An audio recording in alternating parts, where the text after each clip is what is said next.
Notre invité ce matin, Joël Calmettes, auteur et réalisateur de nombreux films documentaires qui collabore principalement pour France Télévisions et Arte. Bonjour Joël Calmettes.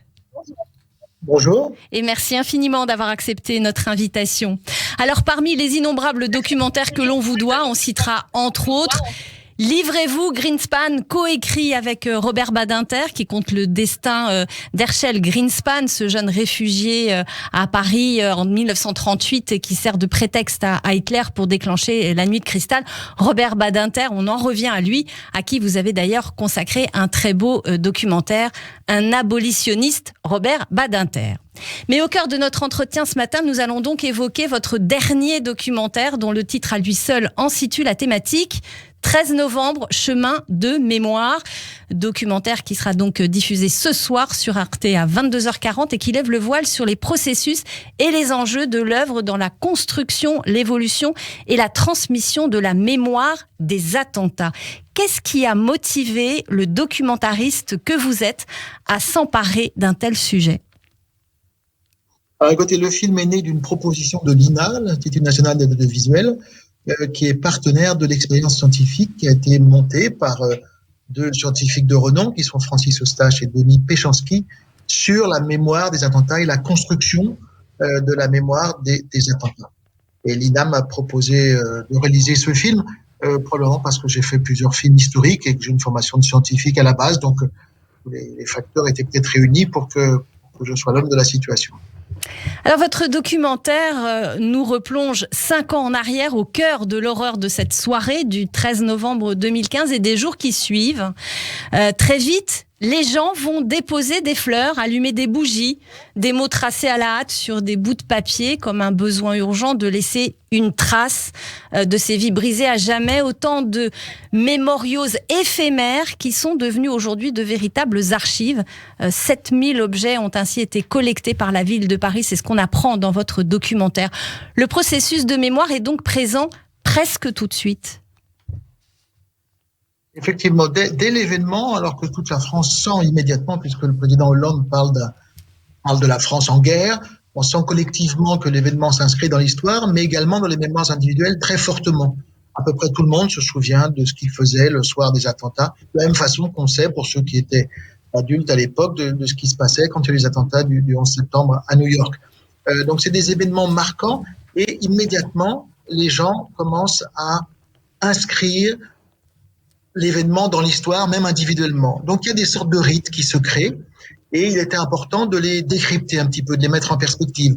C'est des rites qui ont lieu un petit peu partout aujourd'hui, c'est des rites presque transnationaux, effectivement, d'apporter des fleurs, d'apporter un texte.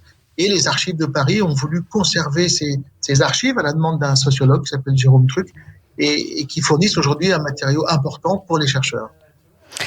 Alors, suite au 13 novembre, des milliers de personnes ont développé des traumatismes psychologiques, des angoisses, des addictions, des dépressions. On apprend dans votre documentaire que plus d'une personne sur 2 présente sur les lieux de l'attentat souffre de ce que l'on appelle un trouble post-traumatique. Une victime du Bataclan dit d'ailleurs dans votre documentaire qu'il a vécu longtemps enfermé, entre guillemets, dans le Bataclan matin, midi et soir. Est-ce que vous pouvez nous rappeler, nous définir ce qu'est un trouble post-traumatique et en quoi il influe sur la mémoire ?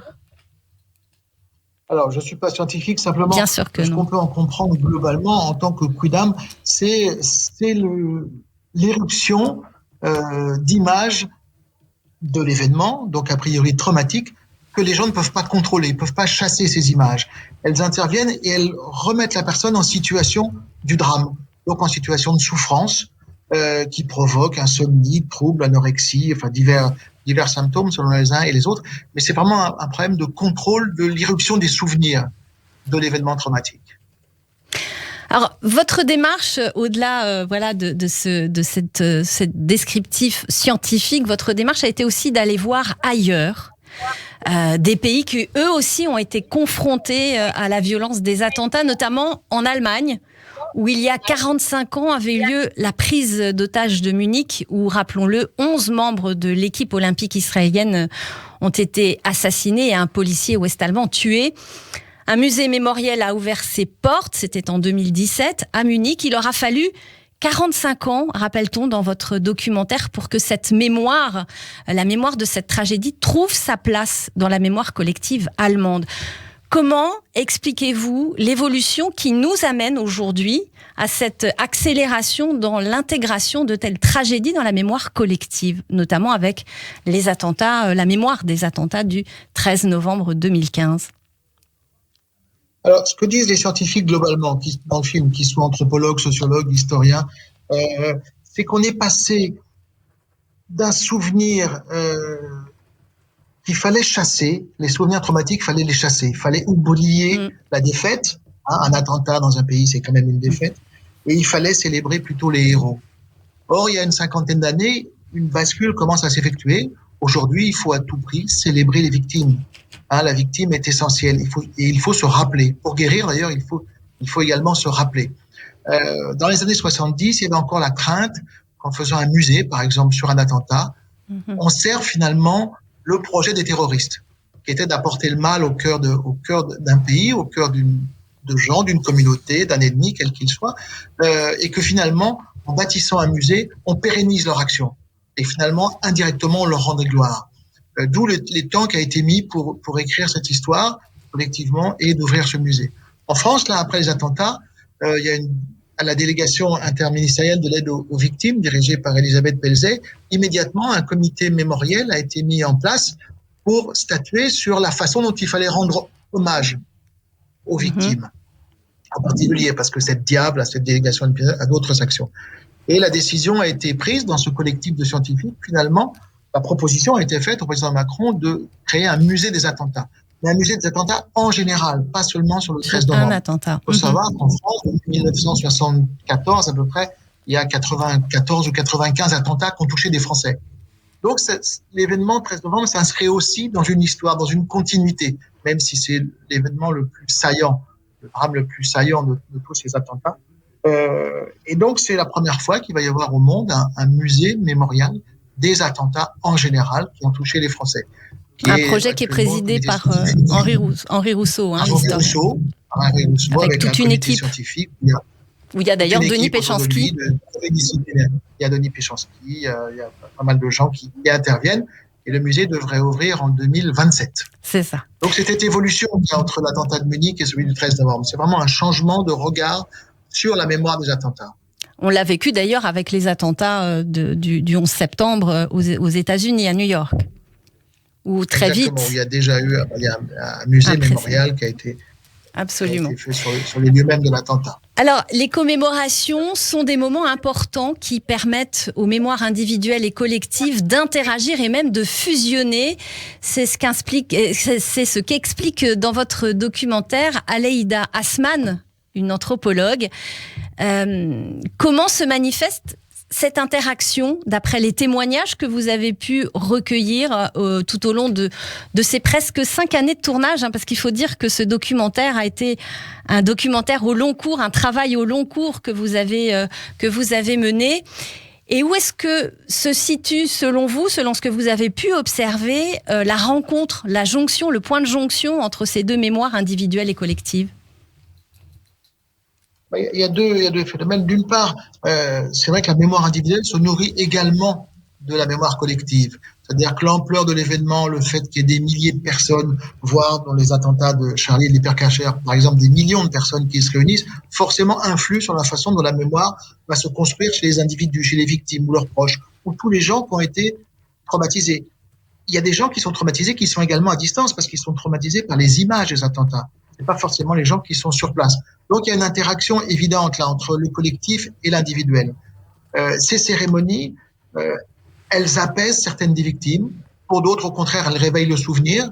Donc on voit tout de suite que la mémoire, elle est duale, elle n'est pas forcément positive. Toutes ces réunions ne sont pas forcément positives pour tous les gens.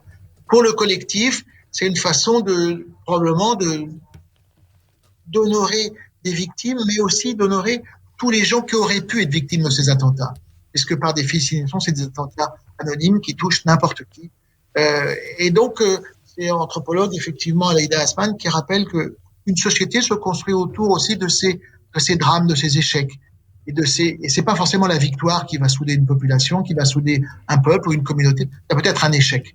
Et on est dans ce cas de figure autour des attentats. Alors, en prononçant le mot de guerre, vous y faisiez allusion tout à l'heure. Dans une allocution, François Hollande, qui était alors président de la République, a fait entrer les attentats du 13 novembre dans l'histoire de France. C'est ce que dit la voix off de votre documentaire. Est-ce que c'est vraiment à ce moment précis que la mémoire devient histoire ? C'est difficile de déterminer. Certaines personnes vont dire que le mot a été un peu fort, d'autres qu'au contraire qu'il était justifié. Ce qui est clair, c'est que la déflagration a été totale. Et qu'alors que dans les attentats précédents, les gens s'identifiaient pas forcément aux victimes, soit parce qu'elles appartenaient à une communauté, soit parce qu'elles avaient une religion, soit parce qu'elles étaient d'une certaine catégorie sociale, qu'elles vivaient à l'étranger. Donc il n'y avait pas d'identification aux victimes. Les gens, même Charlie par exemple, les gens ne sont pas caricaturistes. Donc il n'y avait pas une identification totale aux victimes. Là, des événements sur les terrasses de café, dans une salle de spectacle, toute la population française s'est identifiée aux victimes. Donc il y a effectivement une mutation de l'événement lui-même. Et de ce point de vue-là, on peut dire qu'il est rentré dans l'histoire. Alors, au départ, il est question pour vous, on va revenir un petit peu à votre démarche initiale, d'accompagner le travail du neuropsychologue Francis Eustache et donc de l'historien Denis Péchanski, qu'on connaît bien sur Radio J.